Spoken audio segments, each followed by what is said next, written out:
Hello and welcome to today's lecture, where we shall look at the method of domain perturbations in the context of flow through a Wavy-Wall channel.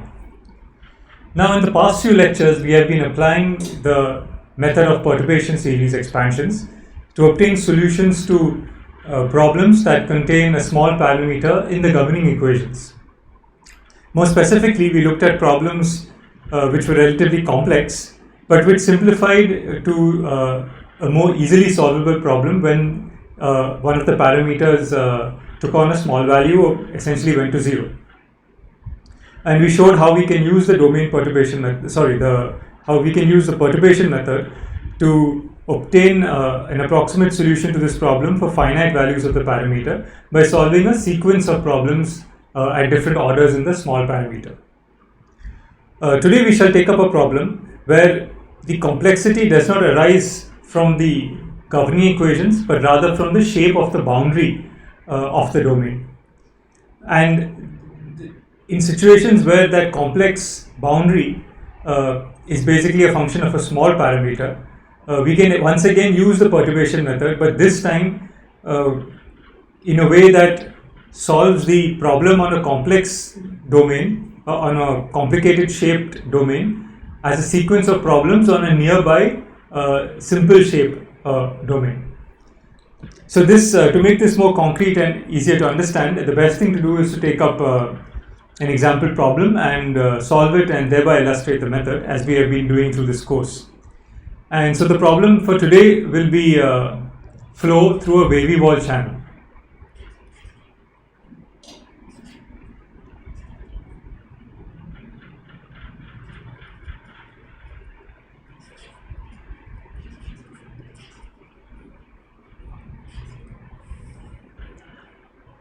So what we are interested in basically is, instead of having pressure driven flow between flat plates, which we have seen before, we will instead look at pressure driven flow through plates which have a imposed waviness. So this is simply by way of schematic. Okay, so you have a sinusoidal shaped wall of wavelength L. And so these walls are no slip, and fluid flows between them driven by an applied pressure gradient. So this is the x direction, the direction of the flow. The cross channel direction is y, and the channel is extends out in the z direction, and you have the same flow profile. So basically we assume that nothing varies in z. Now, because the channel is wavy, we can't have a unidirectional flow anymore. Instead, we expect a two-dimensional flow.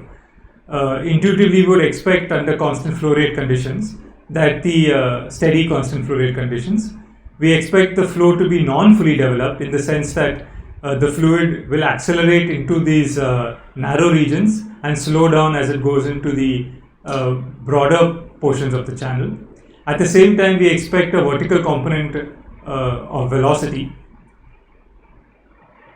Yes, so it looks a bit confusing the way I've written the coordinates. So the y is the vertical direction and z is the cross channel direction. I'll do it here again. This is x and this is y, and this direction here is z.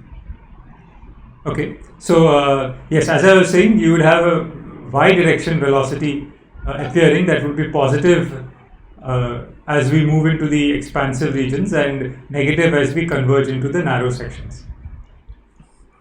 So we expect to have a 2D flow, right, purely because of the waviness of the wall. So if we describe the height of this surface as some function h of x, with 0 located at the center line, then we can describe the boundaries. The boundaries of our problem are located basically at y equals, let's call the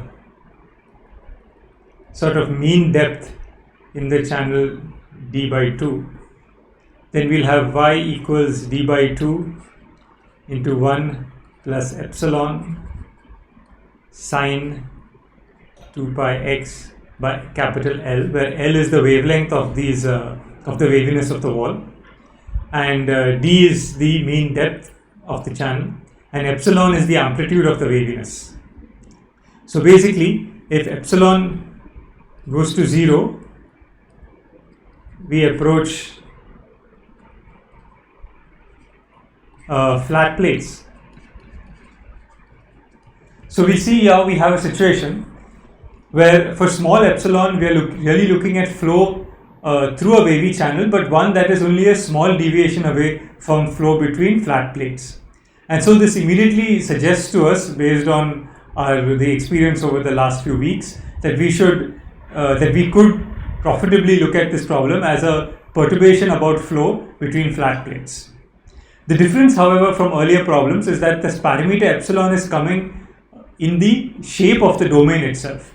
And so as epsilon varies, the very shape of our domain in which we are solving the problem is going to vary, going from a complex shape to a relatively simple shape. And our objective is to obtain a solution, approximate solution on the complex, for the complex shape domain in terms of a sequence of perturbation problems on the simple shape domain, which in this case is just going to be the flow between two flat plates. So that will be the focus of our lecture, and this method of getting approximate solutions on complicated shape domains is called the method of domain perturbation. And it's useful not only in such problems where you have a complex shape of the channel, but it's also key when we solve stability problems involving free surfaces where the interface, let's say, between two fluids is deforming. There again, we would like to solve the problem approximately, at least. In cases where the deflection is small, we would like to solve the problem as a perturbation about the situation where the interface between the fluids is flat. So this idea that of domain perturbation is encountered in several situations. At the same time, the specific problem we are looking at is also interesting in its own right, that is the flow through wavy channels. So on the one hand, this is a problem of interest in situations where we would like to enhance mass transfer or mixing in the flow. So by introducing a waviness, you introduce a two-dimensionality to the flow, and that itself, you can imagine, would improve mass transfer across the gap and also maybe mixing of particles in the channel. This is especially true if epsilon is not very small, but in this case we restrict ourselves to the case of small epsilon as an example. I also showed you a case of a falling film over a corrugated wall in the introductory lecture to this course as an example of how ideas in transport phenomena and how detailed analysis can help in engineering design. So that's another example where flow over wavy surfaces is of interest. These are situations, the ones I just mentioned, where you have a well-defined engineered waviness. There are also situations where you have basically complicated shape topographies which are random almost, so to speak, where again you would be interested in solving flow over complex surfaces. One such example is flow through a rough, through a channel with surface roughness. A more interesting, a dramatic example is the flow of glaciers. So in mountains, the glaciers of course flow very slowly, but on the long time scales of years. So a glacier can typically has a velocity of a few meters per year. So on the time scales of years, the flow of glaciers can be treated as the flow of a viscous fluid. A key aspect here, however, is the base of the glacier is rough because there are stones that are deposited there and it's partially molten, partially frozen and so on. So typically what one does is replaces the complex underlying basal topography of the glacier by a smooth surface, but suitably one needs to adapt the boundary condition there. So instead of actually modeling the details of flow over the base of the glacier, one says there is a fluid, a viscous fluid flowing, a non-Newtonian viscous fluid flowing over a flat surface, but which satisfies a relatively complex slip boundary condition rather than the no slip condition. And the derivation of that slip boundary condition uses a domain perturbation form of method which allows you to identify approximate boundary conditions which allow you to replace the complex shape base topography by a flat surface. So this is just another example where again one needs to use the idea of domain perturbations. But in this course, since we are focusing on basically the first steps towards these methods, we are going to just focus on this relatively simple example. But the fundamental ideas will all be covered in this lecture. Alright, so let's go ahead now with the specific case that we are considering today of pressure-driven flow between two wavy plates, two wavy walls. Moreover, we are going to look at the limit of relatively slow flow in a microchannel. So what this boils down to later is we are going to consider the Reynolds number of the flow to be small. But this will arise naturally now as we proceed with our usual analysis. The first stage of which is to write down the governing equations and then scale those equations. So let's start in that fashion. And as we go, we will see how the issue of the complex domain arises and how we can make the domain perturbation approximation. So let's begin with the governing equations.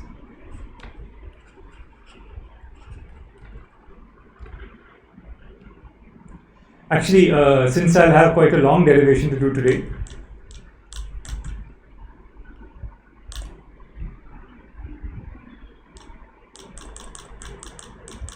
it may help if I use my real estate slightly better way. So let me write the governing equations here.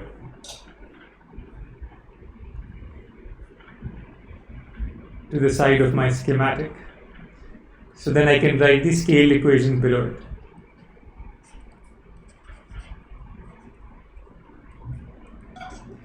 Okay. So as usual, we should use we'll use star variables for dimensional quantities. So here y is still dimensional, as is x. And another thing we need to specify before we progress is the nature of the pressure gradient. So the idea is we apply an overall pressure gradient, but then we expect there to be deviations about that mean pressure gradient because of the two-dimensionality of the flow. So we can write our pressure drop in the z direction as a constant contribution g. Sorry, it's not dp dz.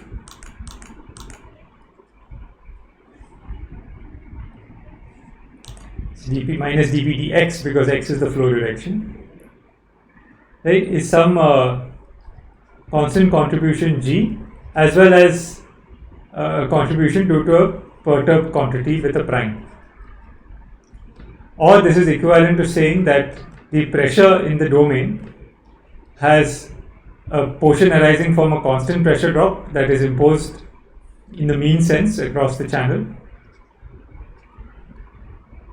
and there is the perturbations which are responsible for the two-dimensional flow. So again, here the starred variables denote dimensional quantities, and we will now want to scale these quantities after writing down the equations. Okay, so let's look at the equations. So we have first the continuity equation. Now remember, in earlier problems, the continuity equation for fully developed flow just implied that the vertical component of velocity is 0. Here, because we do not have fully developed flow, we need to use the continuity equation to solve our problem. In fact, that is what will determine the pressure field in the problem.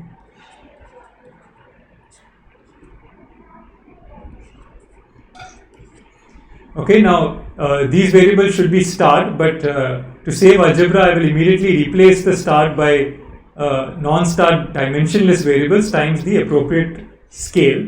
So the scale for u right now, let's just write it as u characteristic. The scale for L, we can immediately choose to be capital L, the wavelength of the channel, because otherwise there would be no variations in the x direction, right? So xc is going to be written as L, and that will pull out a factor here. So essentially what we've done is that x star is equal to x into L, where x is non-dimensional. So since we've done this procedure several times, I'm going to just do this in a quicker way. it will also help you develop efficiency with doing the scaling. Similarly, V needs a characteristic scale. One might immediately think to take it as UC, but let's be patient for the moment and just write it as VC and see what the problem tells us. And now we should choose a scale for Y, which most conveniently is just the depth of the channel, so that Y is bounded from 0 to half and 0 to minus half, or minus half to plus half, which we want to be an order 1 bounded variable. Okay, so this is what we get from the continuity equation. Let's now go down to the momentum equations. So in the u direction we have rho times dou u dou t. All of these are star, but I'm writing them non-dimensional, and then we'll add the scale factors later, as I said.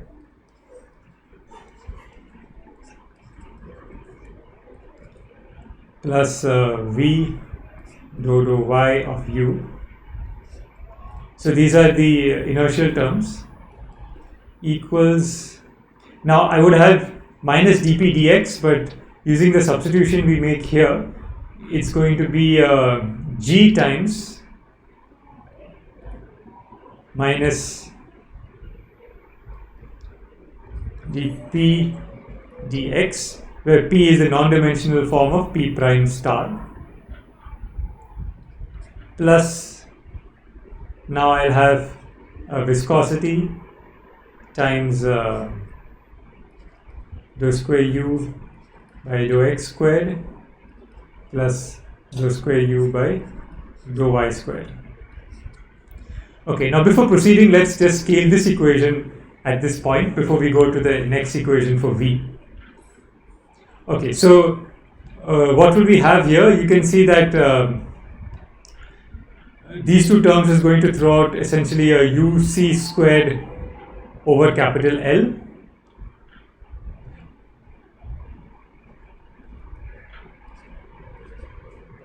whereas here I'll have a uc vc divided by d coming from this term, and here I have a uc upon tc. Right, so this is just g. I'll have a pc upon the length scale L, and this term will throw out a uc, just a uc upon, now I have two different factors. I'll take d square out common because I expect the viscous stresses acting on the surfaces perpendicular to y to be the dominant stresses, that is the viscous stresses directed along the x direction acting on the y surfaces to be dominant, because that's the narrow gap direction. So I expect this term to be dominant compared to the stresses due to the normal stresses in the x direction. So by doing this, if I take d square common and uc is basically common for both, I will have a factor of d square by L square popping out here. Right? So this is a ratio of the two length scales in our problem.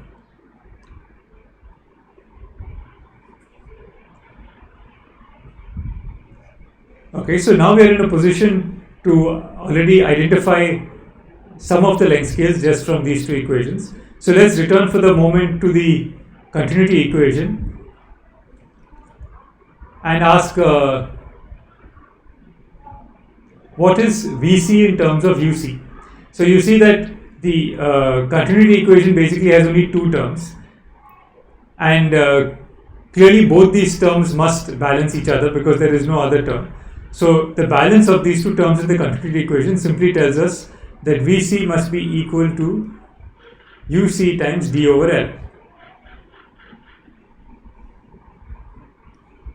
Right, so whatever scale we choose for Uc, Vc has the same scale into this d by L, which is like an aspect ratio. So at the same time I can also define an aspect ratio lambda, which is d by L, to simplify my notation.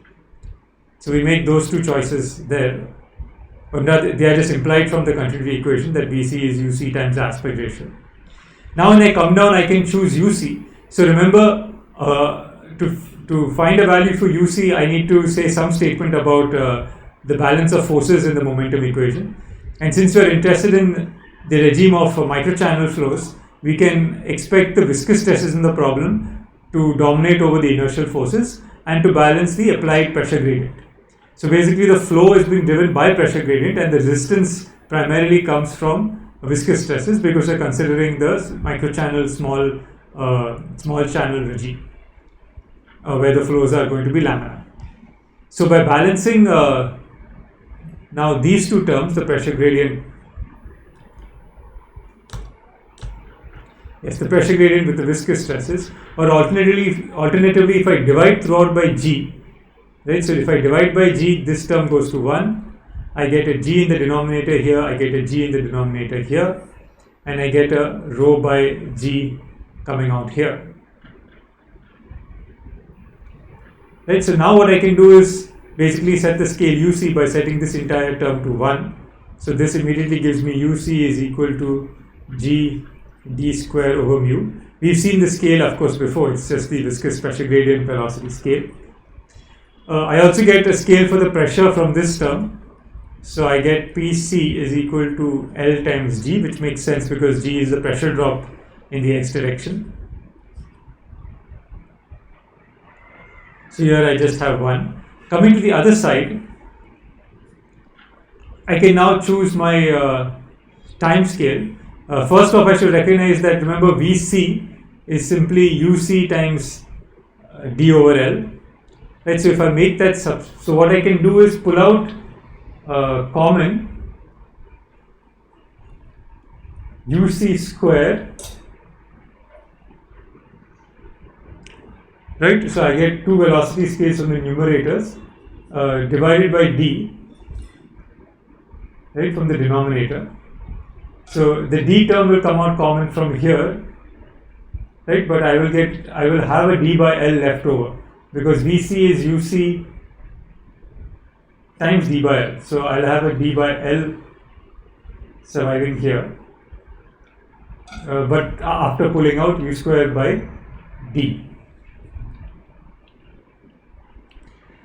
Similarly, here I will get a U square by D, so again I will have a D by L left over here.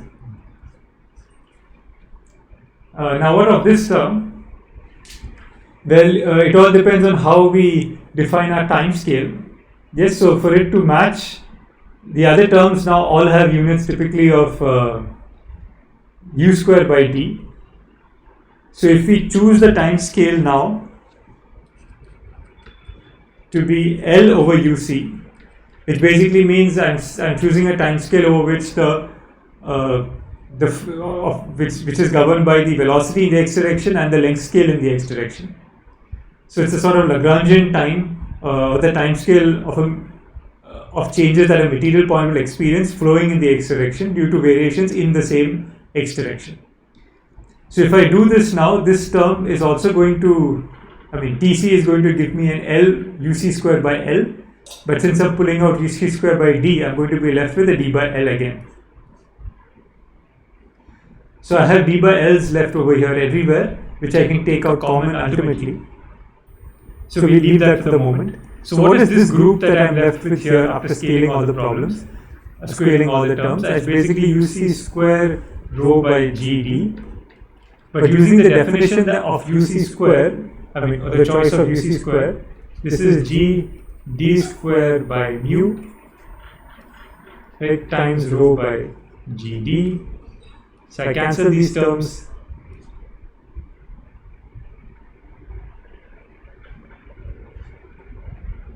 Oh, it's UC square, so I still have a UC surviving. So I only replaced one UC by GD square by mu. So what you see is I will have rho UC D by mu. And you recognize this to be, of course, just the Reynolds number.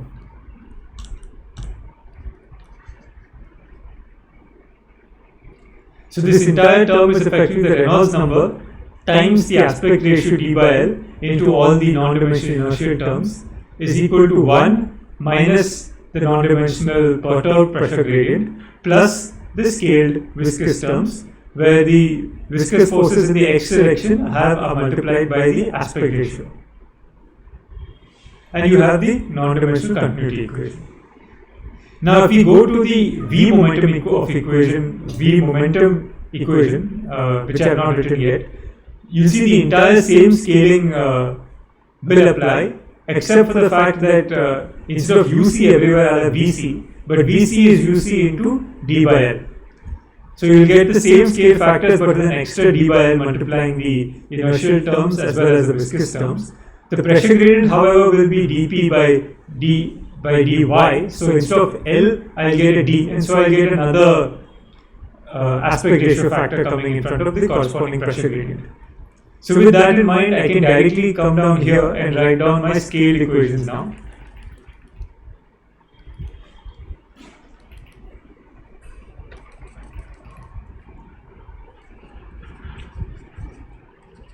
So I urge you, if you have not followed this brief discussion, to work out the scaling in detail as you've done for previous problems, and ensure that you get the same equations that I'm going to write down here.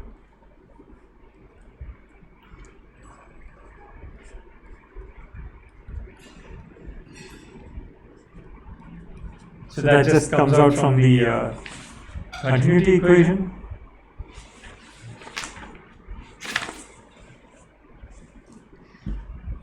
I then have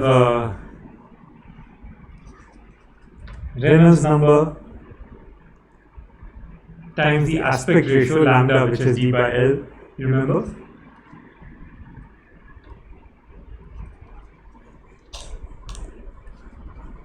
Sorry, my stylus seems to be acting up.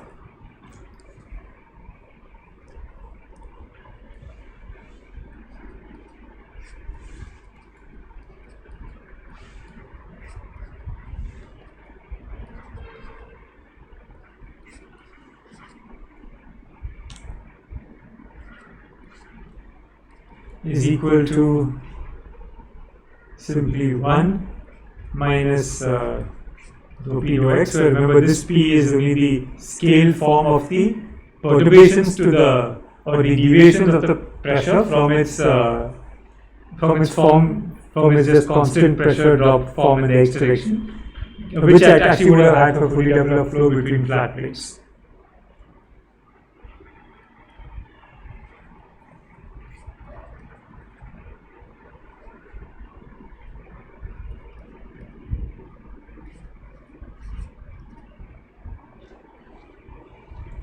And then if I come to write down the equation for V, it has the same form but with an extra lambda factor.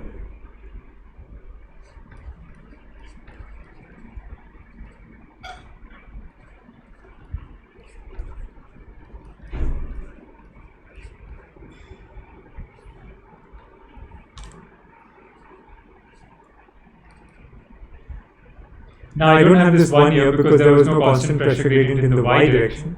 I just have minus dou p by dou y, and then there is of course the aspect ratio factor that comes here, but as a 1 over lambda, as you should be able to convince yourself, because instead of d by L, I have an L over d. So that the pressure, because the pressure scale here involves L rather than d. So that's why I get this factor out here.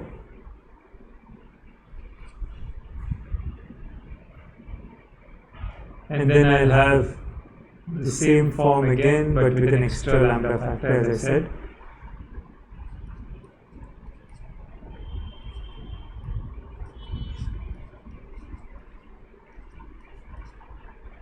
Alright. So these are the scaled, now these are now the scaled equations. Okay, so in our problem we have not come down to writing the domain equations and their scale form. I'm sorry, the boundary conditions, which are just going to be no slip at the two boundaries. So I can write them down here.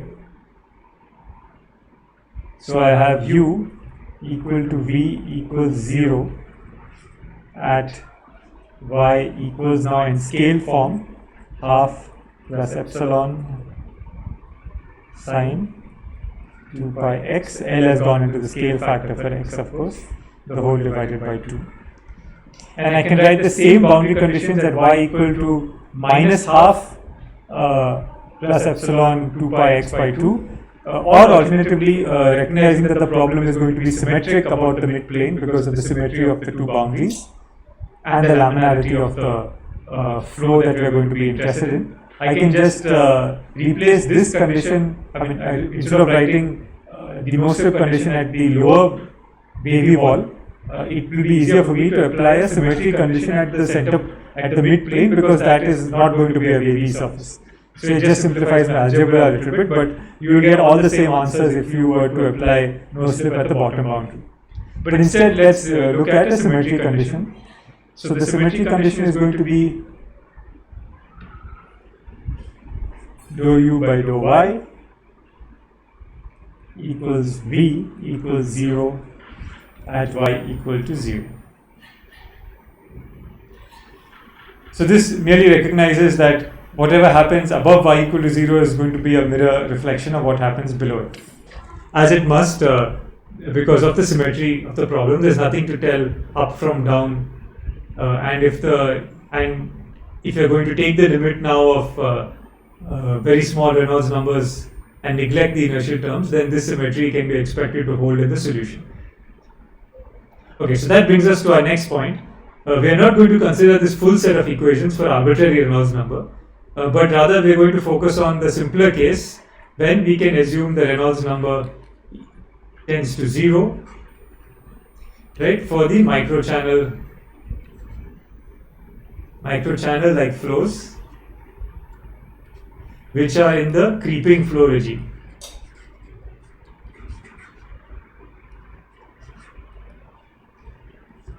Now, because we worked on perturbation theory, you will recognize this as being the 0th order solution to a problem for small Reynolds number, which we could get corrections to by assuming the Reynolds number is finite but small and doing a perturbation expansion in Reynolds, in addition to the expansion we are going to now do in epsilon using domain perturbation. However, that's valid only for relatively small Reynolds. If Reynolds becomes much larger, much greater than 1, then you can have much more complex flows, boundary layers forming near the walls, you can break symmetry about the center line, and ultimately you can become turbulent. And then in that turbulent flow regime, the effects of walls are much more complex than what we're going to see now for the near creeping flow or creeping flow regimes. But that is beyond the current scope of our lecture, since our focus is to illustrate today the domain perturbation method. But there are plenty of references on wavy walls and across different regimes of Reynolds numbers, and it's really quite an interesting field because it allows you to probe the effect of boundary conditions and in either regime, and particularly in high Reynolds number regimes, it helps you understand how sensitive the flow can be to boundary layers near the walls. But setting that aside for the moment, henceforth we're going to set Reynolds number to 0, neglect all the inertial terms and focus only on the balance between pressure gradient and the viscous terms, which greatly simplifies the problem but still leaves it relatively complex because you have a wavy wall. Right now we have not made any assumption on the waviness yet, so for an arbitrary wavy wall it's still a two-dimensional flow, although the equations are linear, and therefore it's definitely simpler to solve than if you had taken arbitrary Reynolds. Okay, so let's now focus on the creeping flow case and write down the actual scale governing equations we're going to work with right below our schematic.